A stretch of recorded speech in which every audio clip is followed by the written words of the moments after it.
السلام علیکم دوستو، U T V horror stories کے ساتھ میں ہوں زرش ملک۔ آج کی کہانی کا نام ہے قصہ ایک کالی رات کا۔ تو کہانی سنتے ہیں کہانی لکھنے والے کی زبان۔ 2001 میں ہم نے ایک کرائے کی جگہ لے کر ایک فیکٹری بنائی۔ یہ ایک بڑا پلاٹ تھا جس میں 3 پورشن پر مختلف فیکٹریز تھیں۔ گیٹ سے داخل ہوتے ہی چوکیدار کا روم، پھر 2 طرف فیکٹریز اور سامنے ہی ہماری فیکٹری تھی۔ ہمارے پورشن میں داخل ہوتے ہی سامنے آفس، ایک طرف گودام میں کچا مال اور دوسری طرف مشینری لگی ہوئی تھی۔ ارد گرد میں 3 طرف خالی پلاٹ تھے اور گیٹ کے سامنے چائے کا ہوٹل اور پان کی دکان تھی۔ ہمارا نیا کام تھا تو اکثر وہیں پر سیمپلنگ وغیرہ تیار کی جاتی تھی اور اکثر دیر رات تک وہیں بیٹھے رہتے تھے۔ کھانا، چائے، سگریٹ کے دور بھی چلتے رہتے تھے۔ ایک رات قریب 10:15 پر لڑکے کو کھانا اور چائے سگریٹ لینے کے لیے بھیجا ہوا تھا کہ اچانک بارش ہو گئی۔ تھوڑی دیر بعد کھانا آ گیا تو سب مل کر کھانا کھانے لگے۔ اسی دوران باتوں میں لڑکے نے کہا کہ ہماری فیکٹری کی چھت پر شاید چوکیدار کی بیوی یا بیٹی بارش میں لال جوڑا پہنے اکیلی نہا رہی ہے۔ ہم نے اس کو کہا زیادہ مت دیکھنا، یہ پٹھان اپنی عورتوں کے بارے میں کافی سخت ہوتے ہیں، کچھ غلط سمجھ لیا تو تجھے مار مور کر یہیں خالی پلاٹ میں دفنا دیں گے۔ کھانے وغیرہ سے فارغ ہوئے تو بارش بھی رک گئی تھی۔ ہم سب گھر کے لیے نکلے۔ گیٹ سے گاڑی نکلنے لگی تو غیر دانستہ طور پر وہیں چھت کی طرف نظر گئی تو وہاں اس وقت بھی کوئی لال چادر یا دوپٹہ اوڑے بیٹھی تھی۔ 2-3 دن گزر گئے، بات آئی گئی ہو گئی، پھر اچانک ایک بار پھر دن کے وقت بارش شروع ہو گئی۔ اس بار بارش کچھ زیادہ ہی تیز تھی۔ ہمارے پورشن میں گودام والی طرف سے چھت سے پانی آنے لگا تو ہم نے جلدی لوڈر سے مال سائیڈ میں کروایا اور لڑکے کو چوکیدار کے پاس بھیجا کہ اوپر چھت سے پانی آ رہا ہے تو ہم کو اوپر جانا ہے، پلاسٹک بچھانا ہے تاکہ پانی اندر نہ آئے۔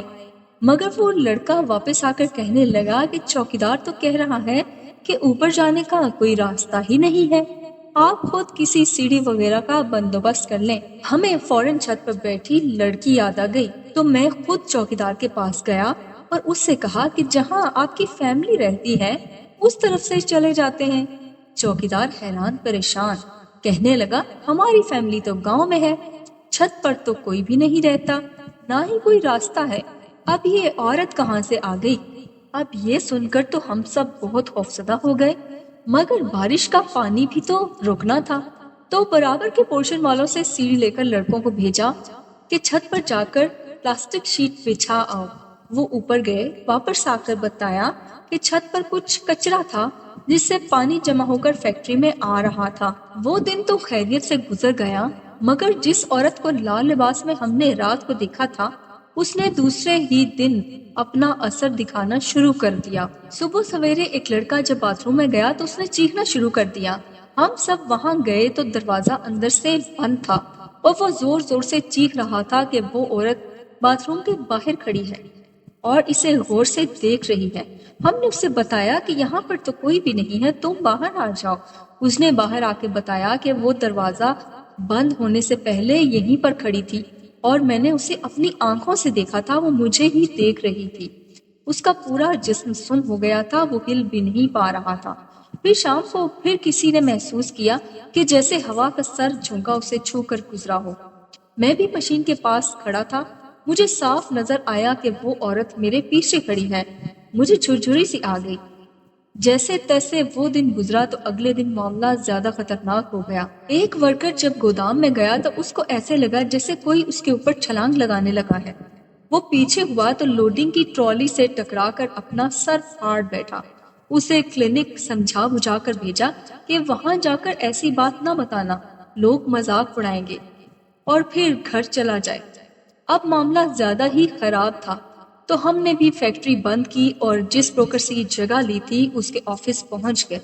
اسے سارا قصہ سنایا کہ اب یہاں کام کرنا تو مشکل ہو گیا ہے، مشینز وغیرہ کہیں اور شفٹ کرنا آسان بھی نہیں ہے اور خرچہ بھی کافی ہو جائے گا، تو اب کیا کیا جائے۔ مجھے اس کے بارے میں کچھ باتیں معلوم تو ہیں مگر کسی پر کبھی حملہ وغیرہ نہیں ہوا۔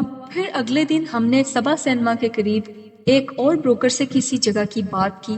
اس بروکر نے اس لڑکی کے بھوت یا روح کی کہانی جو اس نے 4-5 سال قبل سنی تھی وہ بتائی کہ ہماری فیکٹری کے پلاٹ کے پیچھے ایک خالی پلاٹ میں کچھ لوگ شام کے وقت ٹرکوں سے اسمگل شدہ مال اور شراب وغیرہ کاروں میں بھر کر دوسری جگہ منتقل کیا کرتے تھے۔ ایک روز پلاٹ کے سامنے کچی آبادی سے ایک لڑکا جس کی 2 روز بعد شادی تھی، وہ اپنے دوست کے ساتھ حجام کے پاس بال بنوانے نکلا تو ان گاڑیوں میں سے کسی ایک کار نے اسے ٹکر مار دی۔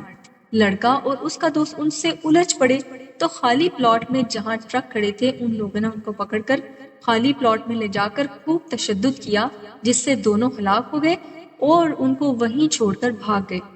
لڑکوں کے گھر والے کئی دنوں تک انہیں ڈھونڈتے رہے اور پھر ان کی لاشیں وہاں سے ملی۔ یہ خبر سن کر دلہن کا اتنا برا حال ہوا کہ اس نے خودکشی ہی کر لی۔ کہتے ہیں کہ یہ وہی لڑکی ہے جو ان تینوں پلاٹس کے اطراف میں اپنے دولہے کے قاتلوں کو ڈھونڈتی پھرتی ہے۔ یہ سنتے ہی ہم نے اپنی ساری مشینری وہاں سے شفٹ کی اور پھر کبھی اس جگہ کا رخ نہیں کیا۔ اس واقعے کو گزرے 22 سال ہو چکے ہیں، لیکن کہا ہی جاتا ہے کہ نیو کراچی شفیق موڑ کے پاس اسی بلڈنگ کی چھت پر جب بھی بارش ہوتی ہے وہی لڑکی دلہن بنے لال جوڑا پہنے اکثر دکھائی دیتی ہے۔ یہ بھی کہا جاتا ہے کہ کچھ روحیں اپنی ادھوری خواہشات کو پوری کرنے کے لیے یا پھر کسی کی تلاش میں سالوں تک بھٹکتی ہی رہ جاتی ہیں، اور شاید یہ بھی انہی میں سے ایک تھی۔ کہانی سننے کا شکریہ۔ اگر آپ کو کہانی پسند آئی ہو تو کہانی کو لائک کرنا اور ہمارے چینل کو سبسکرائب کرنا نہ بھولیے گا۔ میں پھر آؤں گی کسی ڈراؤنی کہانی کے ساتھ۔